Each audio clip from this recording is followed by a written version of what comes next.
Esse é o grande debate filosófico do canal do professor Leandro Cruz. Boa noite a todos que nos assistem. Boa noite, meu conterrâneo Hobbes. Boa noite. Boa noite, Rousseau.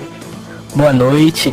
Nós somos filósofos contratualistas que se dedicaram a pensar racionalmente sobre como os seres humanos começaram a deixar o seu estado de natureza e se organizar em sociedade, estabelecendo regras de convivência e governos. Nós três concordamos em muitas coisas, mas temos muitas diferenças de ideias em pontos importantes. Mas hoje nós vamos debater com muito respeito as diferentes ideias, porque é assim que os homens racionais e livres fazem. E você aí de casa pode participar do debate deixando sua opinião de forma respeitosa na seção de comentários. Muito bem, quem começa? Você, Hobbes? Por quê? Só porque eu sou o mais velho? Então você começa, Rousseau? Tranquilo, não faço questão não. Ok, então eu começo. Bom, raciocina comigo. Primeira coisa que precisa ficar clara: existem direitos naturais. Não importa nenhuma condição, todo mundo nasce igual. O que isso quer dizer? Todos os homens, independente de qualquer coisa, têm direitos e já nascem com eles. Esses direitos são coisas básicas, como o direito à vida, o direito à liberdade, o direito à propriedade. Então você acha mesmo que propriedade privada é um direito natural? Pera, Rousseau, tá na minha vez ainda. Deixa eu completar meu raciocínio. Beleza, foi mal. São direitos universais, naturais, comuns a todos os homens: o direito à vida, à liberdade e à propriedade. E por que eu digo que esses direitos são naturais? Mesmo antes de existirem governos, leis escritas e todas essas coisas. Em qualquer lugar do mundo, o homem, em seu estado de natureza, já se revolta e tenta se defender caso alguém tente tirar sua vida, ou tente tirar sua liberdade, ou tente tirar alguma coisa que lhe pertença. Mas a gente sabe que, infelizmente, existem alguns homens que extrapolam os seus direitos e não respeitam os direitos dos outros. Então, o indivíduo, o homem, que é um ser consciente, se junta com outros indivíduos e chegam a um entendimento e estabelecem leis. É por isso que as sociedades humanas devem criar formas de se governar, justamente para resolver conflitos e garantir esses direitos naturais, como o direito à liberdade. Pacto social para garantir direitos como a liberdade? Como assim? O homem sacrifica justamente a sua liberdade para viver em sociedade. O homem estabelece leis, governos, regras morais e religiosas. O homem está, na verdade, sacrificando a sua liberdade em nome da segurança. Por isso precisam de um governo forte e que saiba usar a espada. Então você vai defender o absolutismo agora? Vai me interromper também, Rousseau? Beleza, foi mal. Não tem nada a ver com os obscurantistas. Eles acreditam que o rei tem direito divino, de origem metafísica, sobrenatural ou sei lá o quê. Eu não. Eu defendo a existência de um governo forte por razões racionais. Os homens precisam ser governados porque o ser humano é mau por natureza. Todos. Não tem essa de, como disse o Locke, de existem alguns homens que extrapolam seus direitos e não respeitam os outros. Não é isso não. O homem é mau no seu estado de natureza. Todo homem. O bicho ruim. O homem é um ser violento, ganancioso, egoísta. O homem é o lobo do homem. Devido ao egoísmo humano, o estado natural do homem é um estado de luta de todos contra todos. Se não tiver lei, se não tiver um estado forte que tenha poder absoluto para punir o homem que descumprir as leis, os homens acabam se matando a todos. Posso falar agora? Pode. Então, olha, Hobbes, isso aí que você falou, que o ser humano é mau por natureza, você vai me desculpar, mas eu discordo de você totalmente. Mas eu acho que essa sua visão sobre a natureza do homem tá totalmente equivocada. Eu acredito que o ser humano é bom por natureza. O homem nasce bom. É a sociedade que o corrompe. Os homens selvagens não têm certas maldades que o homem dito civilizado tem, não, cara. Nos primórdios, quando o homem vivia no seu estado de natureza, o homem vivia em paz, em harmonia com a natureza. Era tudo paz e amor, bicho. É só você olhar um bebê. O bebê não é fofinho? As crianças pequenas não são boazinhas? Então, cara, criança não quer nada demais não, só quer mamar, dormir. É por amor. Aí depois que vai crescendo, que o homem vai aprendendo a maldade com os outros, vai sendo corrompido. Mas as crianças são boas, porque o homem nasce bom. Então não foi por causa do medo que o homem quis viver junto e criar uma sociedade, não foi nada disso. O homem, ele tinha vontade de viver junto com outras pessoas e viu que era uma boa colaboração, trabalhar junto, ser solidário e formando sociedades mais complexas, fazendo coisas mais interessantes. Olha, enquanto vocês dois ficam aí discutindo se o homem é bom ou ruim, eu sei lá, pra mim, pouco importa. Pra mim, a vida é uma folha em branco e cada um faz o que quiser da vida, desde que não fira também o direito do outro. Pra mim, não importa se o homem primitivamente era bom ou ruim. O que importa é que o homem seja livre e viva em paz. Se o outro tá me deixando em paz, quem sou eu pra falar se ele é bom ou mal? Em parte, eu concordo com algumas ideias do Hobbes. Entendo que o Estado é necessário mesmo. Mas os indivíduos têm que ser maiores que os estados. O estado deve existir para garantir direitos. Se a espada desse estado se tornar pesada demais, pode se tornar um problema. E caso essa autoridade cometa injustiças em vez de garantir os direitos, então os homens devem derrubar esse governo, esse trono, essa estrutura. É o direito legítimo à rebelião. É por isso, para defender esses direitos primordiais, que o homem pode constituir estados, bem como pode decidir derrubá-los. Então, Loki, legal umas coisas que você fala também, mas tem outras que eu também não vou concordar. Beleza, existe o direito natural à vida? Concordo. O direito natural à liberdade? Meu, amo a liberdade, com certeza, é natural. Agora, você falar que a propriedade privada é um direito natural, eu discordo totalmente. Discordo totalmente. Se todo mundo nasce igual, então todos têm direito igualmente ao mundo, às coisas do mundo, né? No estado da natureza não existe propriedade privada. Lá no comecinho da humanidade, quando o homem viveu seu estado natural, ninguém era dono de nada não. Mas mesmo antes aí da propriedade privada, o homem já criava sociedades, criava as coisas. O selvagem partilha as coisas da terra. O problema, Loki, é justamente quando entra a questão da propriedade privada que começa a briga.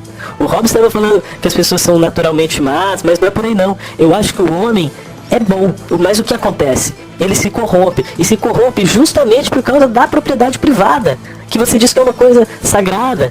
Fica falando aí, tal coisa é minha, esse terreno é meu, essa outra coisa é minha, esse pedaço do mundo é meu, esse ouro é meu. E aí que começa a briga, cara, porque o outro fala assim, eu quero também esse pedaço do mundo pra mim, eu quero esse ouro pra mim. É aí que acaba a paz, quando começa a propriedade privada, as cercas, os muros, as fronteiras. Eu mando aqui, eu sou rei daqui, essa terra é minha, esse reino é meu, eu que mando aqui, você não pode falar nada. E não é assim, as pessoas que moram no lugar têm que poder participar das decisões, todas juntas, com igualdade mesmo. Essa parte, beleza, eu concordo. Então eu sou totalmente contra o absolutismo dos reis, mas defendo a propriedade privada sim. Eu não estou dizendo que as pessoas já nascem com propriedade. Eu digo que todos têm o direito de adquirir propriedade, com seu esforço, com seu trabalho, entendeu? O homem primitivo, quando não existiam leis escritas, nem estados, se esse homem pegasse uma fruta, essa fruta seria dele por direito, não é? Se ele caçasse um bicho, ia ser dele, não ia? Dependendo do tamanho do bicho, ele não ia conseguir caçar sozinho, não. Nem comer sozinho. Os homens primitivos viviam em bando, se ajudavam um ao outro, trabalhavam junto, dividiam as coisas. Tá, podia ser sócio dos outros caçadores, já que o homem pode ser livre para se associar. Mas enfim, tá bom, outro exemplo. Se um cara vai lá, pega uma pedra que não era de ninguém, tava lá na natureza de bobeira. Esse cara vai lá e faz sozinho um machado de pedra. O machado é dele, não é? Pode ser, mas talvez ele emprestasse ou usasse a ferramenta pro bem comum de todo mundo que vivia ali com ele. Então, mas você não ia ficar bravo se tentassem roubar o machado que você fez. A propriedade privada sobre o machado que esse homem primitivo fez é um direito natural. Pois é, nesse sentido que eu falo de a propriedade ser um direito natural. É porque vem também da liberdade. Você é livre para trabalhar, se apropriar de coisas e ser dono do fruto do seu trabalho. Beleza, mas eu não tô me referindo ao machadinho do homem selvagem. A minha crítica principal é a grande propriedade privada. O problema está que algumas pessoas querem ter demais, algumas pessoas têm muitas terras, muitas riquezas, enquanto outras pessoas não têm nada. Isso não é natural. A natureza não fez assim. Na natureza não existe propriedade. E é essa busca de poder e riqueza que leva a esse tipo de situação. Ter. Um quer ter mais do que o outro. E a gente já vai entrar nessa questão de herança, acumulação, de agravamento da desigualdade. Por causa da propriedade, que o contrato social não é tão harmônico como poderia ser. Porque o homem natural, antes de existir propriedade, era bom. Se é bom, eu não sei. O que eu sei é que o homem é naturalmente livre. E o Estado tem que existir não para tirar a liberdade, mas para garanti-la.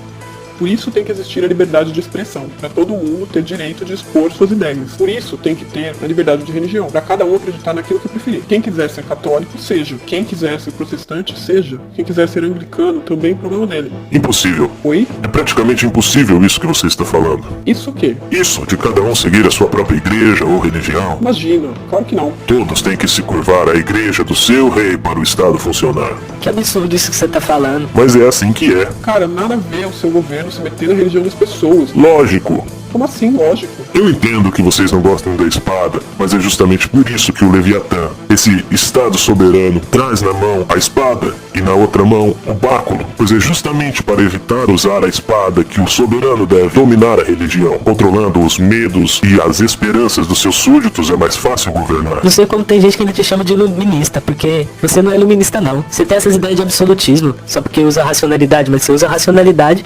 Justamente em favor do obscurantismo, que maquinação terrível. Nos últimos séculos, quantas pessoas morreram por causa de guerras religiosas? Quantas pessoas morreram porque os governos quiseram impor suas crenças e suas religiões?